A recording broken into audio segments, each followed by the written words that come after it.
સરળ શબ્દોમાં કહીએ તો સુખ અને દુઃખ બંનેથી ઉપર ઉઠીને અને જીવનના સાચા અર્થને જાણી શકવું એ પણ ભગવાનની કૃપાથી છે, પોસિબલ છે. તો એનો અનુભવ કરાવી દે કે આ લોક અને પરલોક બંનેમાં જે સમૃદ્ધિ આપી દે, એટલે આ જન્મમાં અને જન્મ પછીની જે યાત્રા હોય આપણી, એ બંનેને સફળ બનાવે, સાર્થક બનાવે એવું સામર્થ્ય જેમાં હોય એ ભજન કરવા યોગ્ય છે. ચોથું બતાવ્યું કે ભક્તને ભજનમાં સંદેહ હોય, તમે સેવા કરો, કીર્તન કરો, પાઠ કરો, સત્સંગ કરો, આ બધું જ કરો, પણ ક્યાંક એમાં સંદેહ થાય, એમાં એવો ક્વેશ્ચન થાય, આ બધું કરું છું એ ખરેખર પહોંચે છે કે નહીં, એવો અગર સંદેહ પણ થાય છે તો કહે છે કે ખરેખર ભજન કરવા યોગ્ય એ છે કે ભક્તને એક ક્ષણ માટે સંદેહ પણ થઈ જાય છતાંય ભક્તને જે છોડે નહીં એ ભજન કરવા યોગ્ય છે. એક ક્ષણ માટે પણ એવો સંદેહ થયો કે ખરેખર હું સેવા કરું છું, પહોંચે છે, હું રોજ ભોગ ધરું છું, ઠાકોરજી આરોગે છે, હું રોજ જગાવું છું, ઠાકોરજી જાગે છે ખરા.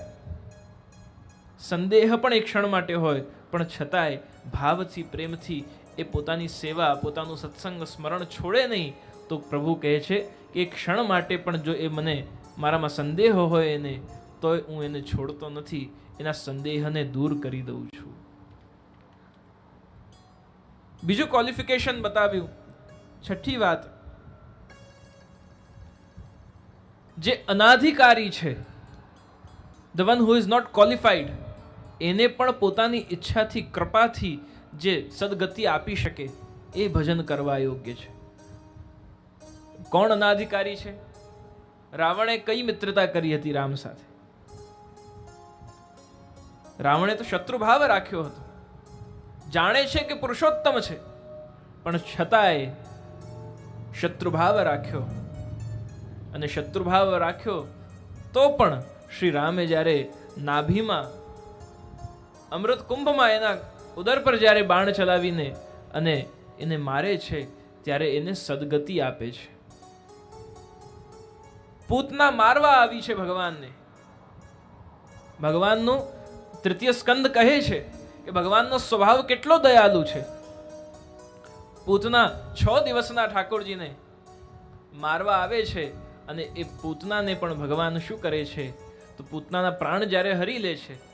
બાલ લીલાના ચરિત્રમાં પૂતનાનું આપણે શ્રવણ કરીશું. પૂતના કોનું સ્વરૂપ છે, પૂતના શું રિપ્રેઝેન્ટ કરે છે, પણ એ પૂતનાને મારે છે. વિષેલું ઝેરવાળું દૂધ માતા પૂતના ઠાકોરજીને પીવડાવે છે, પણ છતાંય ભગવાન જ્યારે એના પ્રાણ લે છે તો માતાની ગતિ આપે છે.